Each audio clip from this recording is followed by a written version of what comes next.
चोरी करायची म्हणजे चोर कधीही आणि कुठेही चोरी करू शकतो.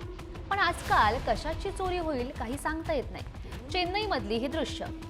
एक व्यक्ती मोठ्या ऐटीत कारमधून बाहेर येतो. पण ते म्हणतात ना, दिसतं तसं नसतं. तसंच काहीसं इथे झालंय. कारण कारमधून उतरणारा चोरटा असतो, तो चोरटा रस्त्यावर ठेवलेले गॅस सिलेंडर एक एक करून कारमध्ये भरायला सुरुवात करतो. आधी एक भरतो, मग दुसरा भरतो. पण त्याला महागाईचा जरा जास्तच फटका बसलेला दिसतोय. कारमध्ये आणखी जागा करून तो तिसरा सिलेंडर सुद्धा भरतोय. इतक्यातच तो थांबत नाही, तर चौथा सिलेंडर सुद्धा तो भरतो आणि पसार होतो.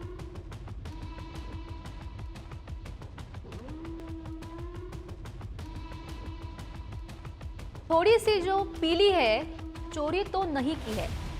मद्यपान केल्यानंतर असं जर कोणी म्हणत असेल तर एक वेळ ठीक आहे. मात्र परभणीच्या सेलूमध्ये एक चोरटा बारमध्ये थोडी पिण्याऐवजी चोरी करण्यासाठी शिरला. त्यानं पिण्याचा त्याचा मोह आवरत थेट गल्ल्यावरच हात साफ केलाय आणि त्या गल्ल्यातले थोडे थोडके नव्हे तर तब्बल 6 लाख रुपये त्यानं चोरले आणि पळ काढला. लाखोंची चोरी करून काही काळासाठी का होईना लखपती झालेल्या या चोरट्याला सध्या पोलीस शोधताय.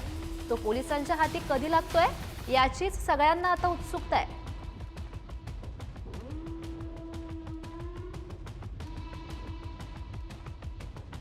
रिक्षा चालकांचा वेग आणि निष्काळजीपणानं आता हद्दच गाठली. रस्त्यावर शांतपणे चालणं ही हल्ली धोक्याचं झालंय. पावसात छत्री उघडून एक महिला रस्त्यावरून चालत होती.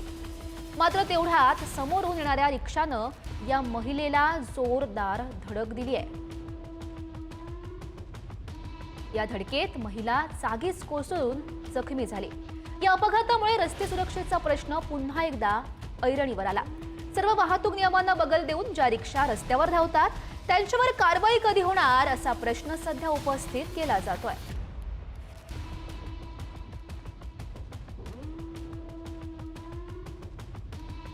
गाडीचं चाक, हे चाक वाहनाचा आधार असतो.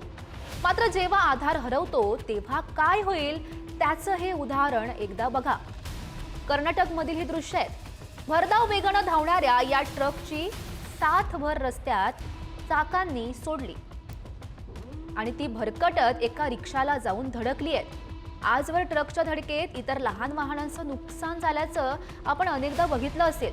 मात्र यावेळी ट्रक नाही तर केवळ ट्रकच्या चाकांनी रिक्षांचं प्रचंड नुकसान केलंय. त्यामुळे न दुरुस्त जुनी वाहनं रस्त्यावर चालवण्याचं नसतं धाडस करण्याआधी हा विचार करा